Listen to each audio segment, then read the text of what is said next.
ask George Duncan. You've heard his name mentioned several times already, and when they talk about celebrities, his name in the heritage industry, his name is bound to come up. He's a published author, written several books.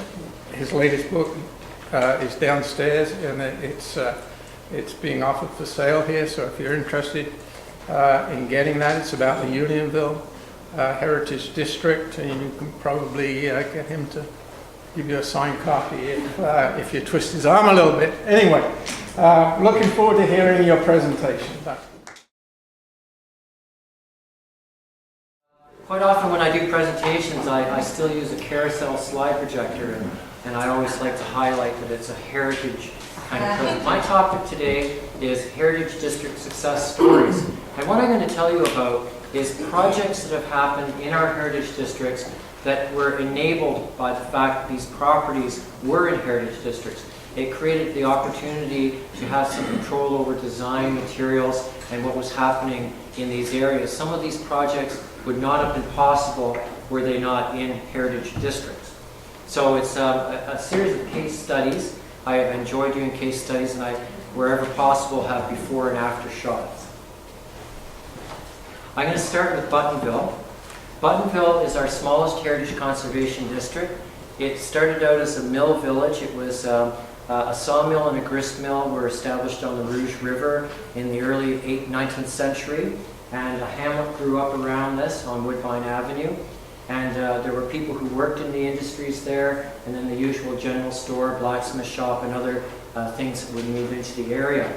And this is a very tiny community. It never was very large. It's really a miracle that it survived because it's really on the edge of a very busy urban area.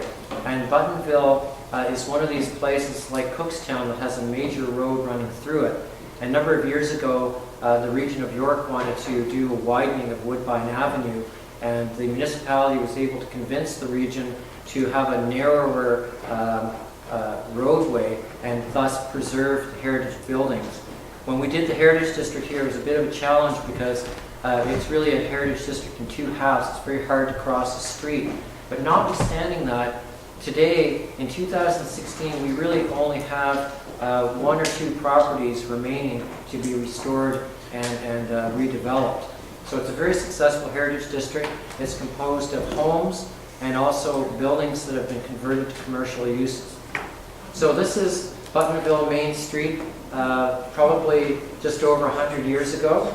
You can see there's a church on the left, that's a Lutheran church, and then you can see a stucco building just north of the church, and that's the building that I'm going to be talking about today. This was the Buttonville General Store and Post Office. We think that it was built around 1860. It's possible that part of the building is actually earlier than that. It may date from as early as 1852. There were two general stores in Buttonville at the same time on opposite sides of the road. I think they kind of competed for business, but hopefully it was a friendly competition. Around 1912, the last general store proprietor decided to give up the business, and the building was converted to a residence. So you'll see that the two-story portion there doesn't have a storefront. When they converted it to a house, what they did was they infilled that wall and they put a couple of windows there. For many years this was sort of a small house on the outskirts of Toronto. It was a building that had not been improved very much, but it's the same building that you saw in the early photograph. When we got closer and started to examine this building, we realized there were some very significant early details that were remaining. Inside that enclosed porch, there was the original doorway with siding, V-groove siding that was from an early date, plus some beautiful Greek Revival molding. And the door that goes with this is quite a remarkable piece of folk art. It has a panel arrangement I haven't seen anywhere else. And we were able to preserve that through a heritage designation. So this building was for sale. This property was quite a large property, for sale for a long time. People would phone up and they'd say, can we demolish this building? It's no good. It's an old building. It's been vacant for a decade. We want to just redevelop it. And because it was designated, because it was in a heritage district, we said, well, you can restore and renovate the building, you can add to it, but the demolition of it would not be supported. But by the way, this is the history of it, and this is what we think the building originally looked like. So we were able to save the building from demolition. It took a long time for it to sell because the owners were asking a very high price. It was bought by investors who were holding it. It was vacant. But eventually we got a sympathetic buyer. Now the sympathetic buyer was an architectural firm who were local in Markham. They lived in sort of or they didn't live, they worked in a typical modern office setting. They wanted to get a new office that would have some character to it.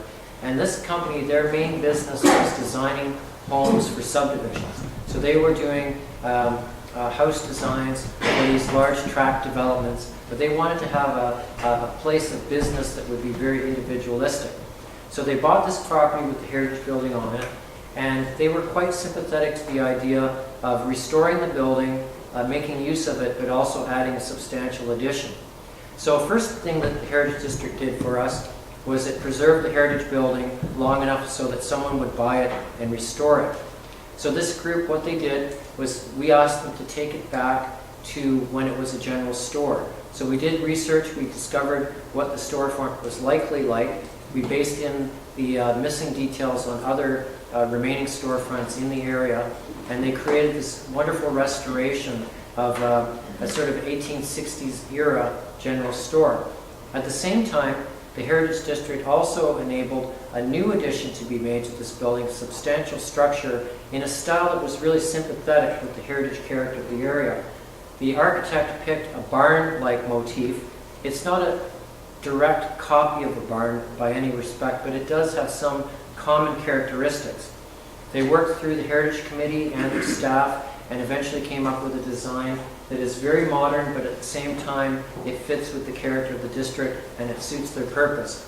So this was a win-win. We got the building restored, we got a sympathetic addition, and it's quite an impressive project.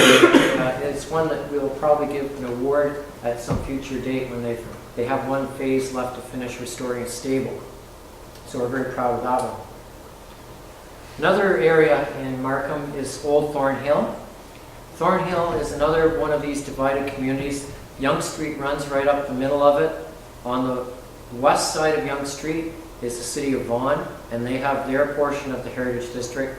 On the east side is the city of Markham. We have our portion of the Heritage District. But at one time, Thornhill functioned as a single village, and it was a police village as well for many, many years. And the Markham area is what, of course, we have control over. And Thornhill has, the Yonge Street portion is where the commercial activity mainly was, and then there were the side streets. And like Buttonville, Thornhill was a mill village. It was a village also on Yonge Street, so it was an important transportation hub. And Yonge Street, of course, very historic and well-traveled today. So as a heritage district, it does present some challenges because there's a lot of development pressure, and we do have difficulty keeping the size of new development down while trying to preserve the scale of Old Thornhill and heritage buildings that are there.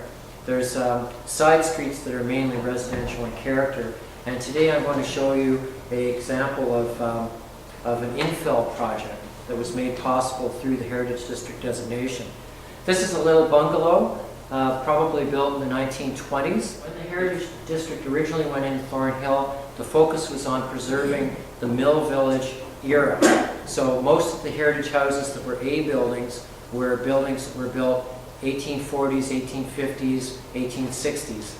These other buildings that came in the early 20th century were not even considered heritage buildings at first when the district went in. When we redid the plan, we re-examined all the heritage resources, and with the passage of time, so we're looking from 1986 to almost 20 years later, these buildings that weren't really considered heritage, just old buildings, are now heritage in their own right. So this is an example of a suburbanization of Old Thornhill. So you had the mill village from the 19th century, but once you had the radial railway coming up Yonge Street and bringing commuters from Toronto, you started to have this suburbanization. So this house represents the suburbanization of Thornhill, and it has history that's just as valid to preserve as the mill era. This particular house sat on a very large lot. the lot extended right back to the street in behind. It was an opportunity for development that a purchaser saw. They purchased this as an investment property. They rented out the heritage house with the idea of demolishing it and building 1 or 2 houses on this very large lot. When they came in with the development proposal, we pointed out it was the heritage area. We pointed out that this was a cultural heritage resource that we'd like to preserve, and we said anything you do on this lot has to involve preserving this house. So we reached a compromise with this person, and that compromise was that they would sever a lot off the back. They would keep this house pretty much as it was and sell it off or rent it, and they would create their dream home on the lot in behind. And this is what they did. So this is an infill house that was designed using the district guidelines. It's probably, I think this house altogether is probably about 3,200 square feet. And what's beautiful about this house is it doesn't pretend to be a heritage building. It doesn't try to be a replica. It doesn't compete with the heritage buildings for attention. What this is a house that is designed to really comfortably fit into an established residential neighborhood. So as staff, we worked with the owner extensively to get a sympathetic design. We got him to consider a 1.5 story rather than a full 2-story to work with the scaled area. We got him to choose a locally common brick color and to use a contrasting siding for the garage and try to minimize the impact of that garage, because the one thing you don't want to see in a heritage district is the car front and center. We're always trying to create a more traditional streetscape. So the district plan was very valuable in guiding the preservation of the building and also guiding the new build. Now this was not done without pain, because although the design process was relatively straightforward, the neighborhood was dead set against severance, and there were even some neighbors who were willing to allow the heritage building to be demolished if the person would just build a big new house on the full lot. So there was contrasting opinions. There were people who wanted to preserve the heritage. There were people who didn't care that much and just wanted a new house that was comparable to their own. And then there were people who were willing to accept a compromise. And I think this is a very successful house, and it's probably one of the best infills that I've seen in Old Thornhill. Another thing that being in a heritage district does for you is that you can control to some extent the quality of infrastructure that goes in. In Regan's presentation, he talked about the work that was done to Main Street Markham, the beautification there, the streetscape improvements. Here we have the bridge on John Street. It was an old bridge. It was getting worn out. The engineer said it had a very limited lifespan. So this bridge had to be replaced.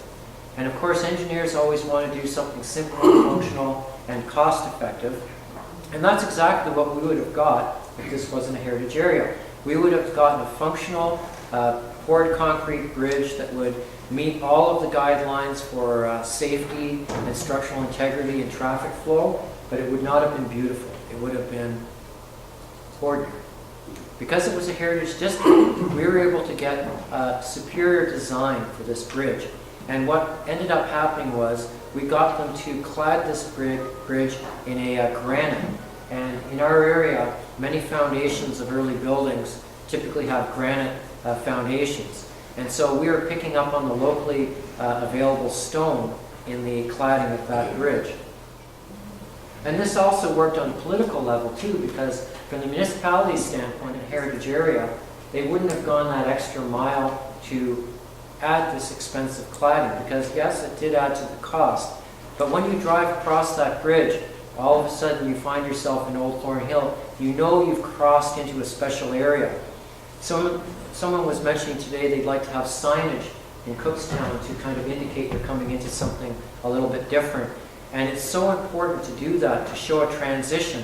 You're going from a certain kind of development into an area that has been cherished by the community and is celebrated for its history and the contribution that's made to the community. So things like a bridge are very symbolic. A bridge is a passageway to another area.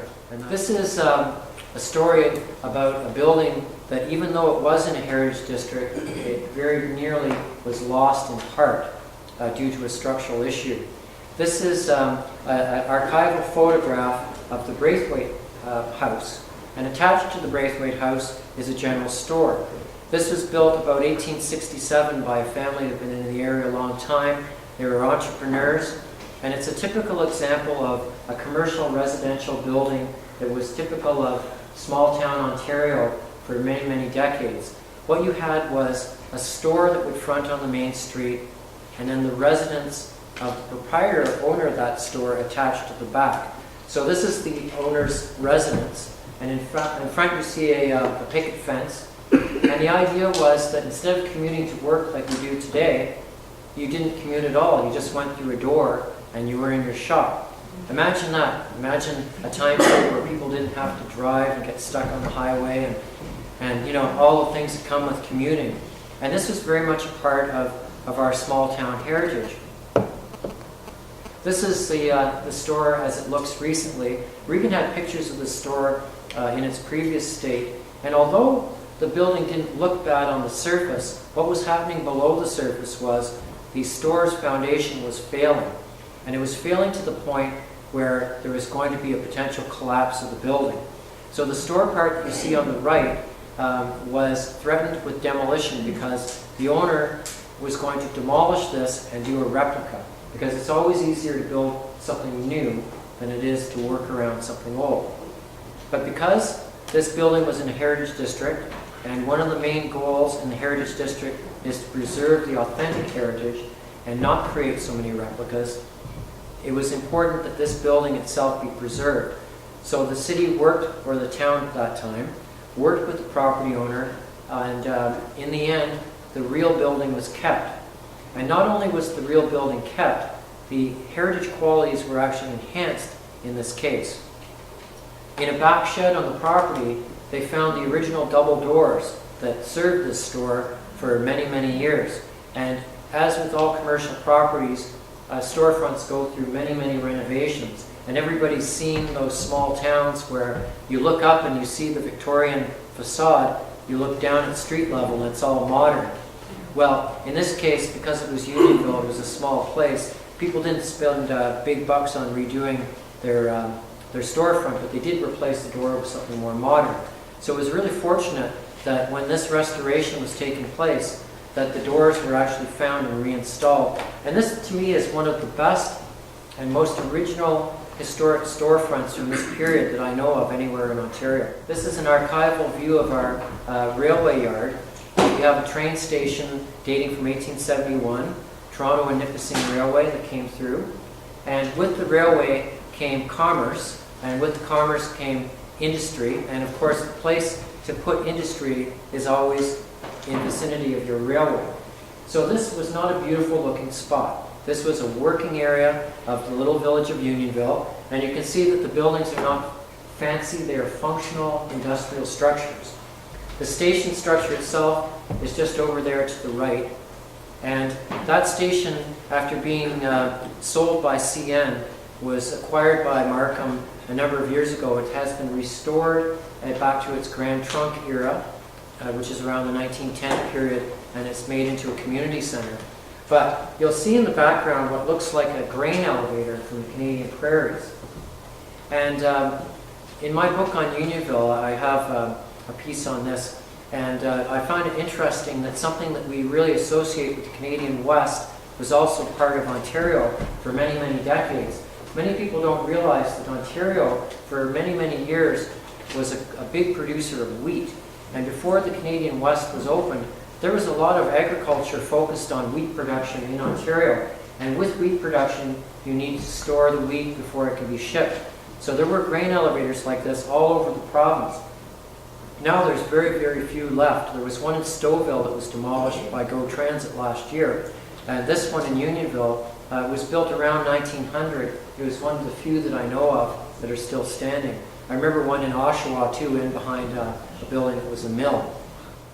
So this was known locally as the Schuyler Brothers Mill. It was a feed mill. They also sold coal, they also sold oil, and all sorts of other bulk products that could be shipped by rail. And again, it's not a beautiful building in any sense. It's a functional building. and yet it's so much a part of the history of that community. Very, very important structure. And this is it when it was still a working business into the 1960s. And then the business moved out, and this building was purchased by the municipality for heritage reasons, with the idea that someday this building would be restored and made into something different. The idea of taking a building and transforming it to a new use, adaptive reuse, is a key component of heritage conservation. You can turn a church into a concert hall. You can turn an old blacksmith shop into a restaurant.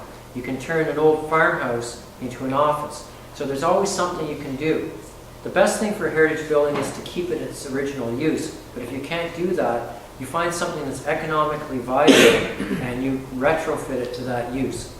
So here we had this derelict mill, and it was a funny situation because it was saved but it wasn't really preserved. This became sort of a raccoon condo. And it was well used by the local raccoon population. And it presented difficulty to the city because they needed a big influx of money, first of all, to do something with it, but they also needed an idea that would work with such an unusual building. The grain elevator is really a plank-on-plank structure made of stacked timber. It's not that conducive to conversion to another use.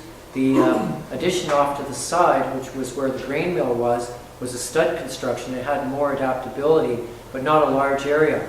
At the same time, you had local residents who lived on a very narrow street who wanted to see the mill fixed up, and yet they didn't want it fixed up enough that it would be used a lot. So there was this push and pull. So people complained to the local councillors that they wanted the mill fixed up, but the same people would say, but don't, do much with it, because we want it to look nice, but we don't want traffic. So years and years and years of meetings, lots of ideas. Ideas came, committees came along, committees went away, much discussion. Then finally, it was decided, people said, okay, enough is enough, we're going to do something now. And a committee was struck. It involved local residents, it involved councillors. A local architect came on board who volunteered his services to the community. A group was actually formed called the Unionville Conservancy to kind of usher this thing through the various processes. And look what they did. With an influx of infrastructure money, we now have the Stiver Mill Cultural Center. And this facility is a meeting place. It's a great place to hold meetings. It can hold so many people for public events. The room is about half the size of this space here, so it can't hold large events. The grain elevator, what the architect recommended was just fixing it and leaving it as an artifact. So when you go in this facility, you have an up-to-date meeting space, beautiful maple floors, great lighting, great acoustics. Then you walk through this door and you stand back 100 years in time and you see that grain mill or grain elevator just as it was. And we actually have descendants of the original owners of this that are involved in the project. And if you come to the farmers market that's held here on Sundays, this fellow Bob Stiver will tell you about how he worked there as a teenager and tell you how everything worked and show you around. But this is a great example of a facility that was saved much because it was in a heritage area and because it had heritage value. And it was really an amazing project and one we're very proud of. This is the opening ceremony. We've taken a derelict structure that was kind of sidelined in the community. Now it's a landmark, it's a vibrant part of the community. Now, I'm very interested in architectural styles, and one thing I like about architecture is that every period of architecture is readable in the landscape.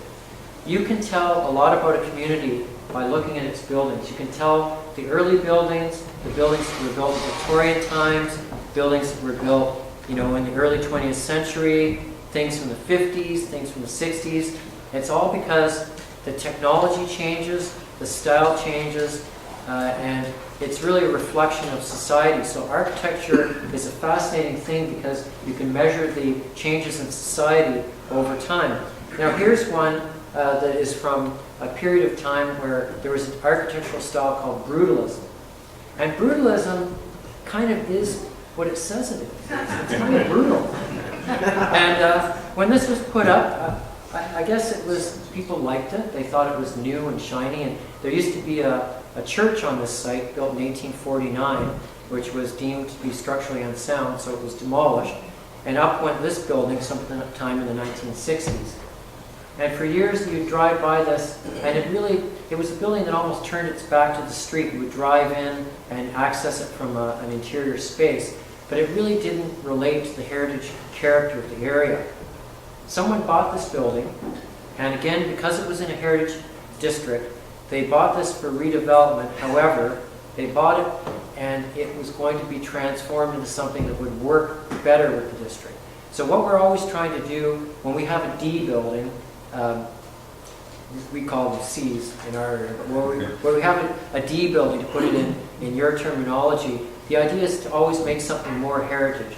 So if a non-heritage structure is removed, we want something to come in to enhance the heritage character, to really build on what we're trying to achieve in the community.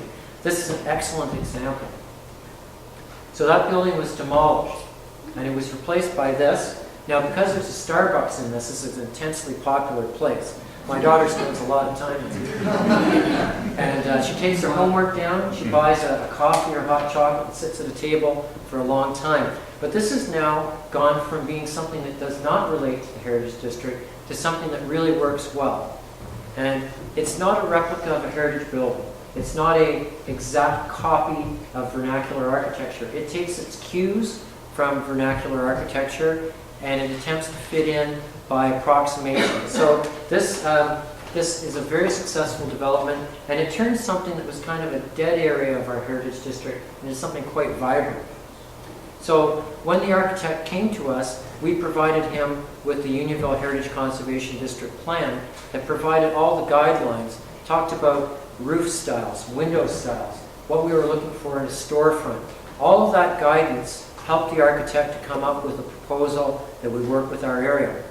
As staff, we helped them to kind of massage certain details, get the windows right, get the proportions right, but it all came about because of the Heritage District designation being there. 1970s idea gone bad. I love this one. This is interesting. I have the architect sitting in the audience today. He's very proud.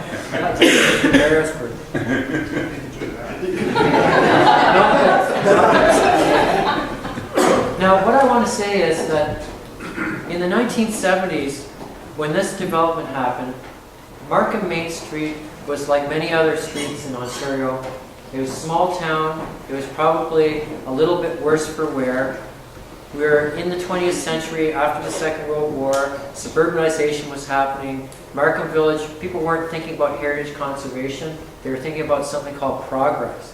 Everybody loves that magical word, progress. And if you have a small town with a bunch of old buildings and someone comes to you and says, I'm going to build the most up-to-date commercial development, it's going to make your downtown the best place to be. Markham Village is going to be an up-and-coming place just like the city of Toronto down the road. So people must have been very excited in the 1970s when this development came about. Oh, there were a few old heritage buildings in the way, but people really hadn't heard of heritage, so they were just old buildings. So several old houses and stores were demolished, created this big, big frontage on Main Street. So for many years, this development was embraced by the community. They were probably very proud of it. It's quite modern, quite innovative for its time. What you had here was a commercial development that was built on kind of a slope. So on Main Street, there were shops that were accessible at grade, and then there was a courtyard, an inner courtyard that you could go into, and then you could go down steps and there were further shops there. So this was a great idea, but there was one problem. The businesses inside and down below started to go out of business really quickly. And the reason for that was, although the idea of creating this courtyard, in theory and an architectural plan sounded like a great one, people didn't feel safe. They didn't go into those stores. They couldn't see them, so they didn't go in. And women typically don't like to be in those situations. No offense to women, but people are sensitive about personal security. So this building, only the stores on Main Street were occupied. Most of the rest of this building was unrentable. So it created a situation where what do you do with this site? So the Sierra Development Group bought this site with the idea of completely demolishing this and creating something totally new. They created a wonderful mixed-use development that on Main Street echoed the flat front Victorian stores that were still remaining on Markham Main Street. In behind this is a condominium residence within a courtyard. We've achieved heritage character on Main Street. We've gotten rid of something that really didn't work with our historic district and didn't work from a financial standpoint for the owner. A dead space commercially. Now we've created this vibrant streetscape on Main Street, and we've also created intensification. So we've pleased the province of Ontario by bringing in intensification. We've pleased the business owners on Main Street by bringing population and speed flavors. The building, the two-story building on the right is an original heritage store from the 1880s. To the left is all new, and this is just a small slice of that facade. There's also a fourth-story that's pulled back from Main Street so that you don't get the full effect of the height. This is what it looks like in the courtyard side. The residential portion that you see there in the background, the higher portion, is really, it doesn't really have much of a visual impact from Main Street. It's tucked away in behind, and it creates it has a kind of an industrial kind of old Toronto warehouse motif. People like that, with the almost like that loft idea that people enjoy. There you see the back of the shops with residences above in the courtyard, and this is the artist's impression. This gives you a better idea of what the whole thing looks like together. And this is a real success story because it did everything that our Heritage District plan envisioned. It removed a non-sympathetic building. It created infill with a very appropriate style. It also brought population in, and we're very proud of this one. This is a close-up of some of those streetscape improvements. While the Sierra building was going up, at the same time the municipality was doing street improvements on Main Street. The street was repaved, the services were renewed where necessary. We created interlock, a new interlock for the sidewalks, new light fixtures. It really just created the impression that things are going up in the world. And you know, there's a historic Unionville versus Markham Village rivalry. And Markham Village people used to say, well, Unionville got all the perks. Now, Unionville is kind of crying the blues, and they're saying, well, how come Markham gets all the nice stuff? But this has gone a long way. We've seen other investment, and we've had other development inquiries coming our way. People have seen what the Sierra Group have done. They've seen the improvements to the street. It's getting people excited about change. And the great thing is that this change is all helpful to the heritage character. It's not about wiping out heritage for the sake of progress. It's about working with the heritage and creating something new, preserving the things that are old, but doing things in a very consistent way that is really themed to that heritage theme. That's the sidewalk and the paving. We tried to improve the parking situation on Main Street by creating parking bays. We also tried to do traffic calming by narrowing the Main Street by introducing those parking bays.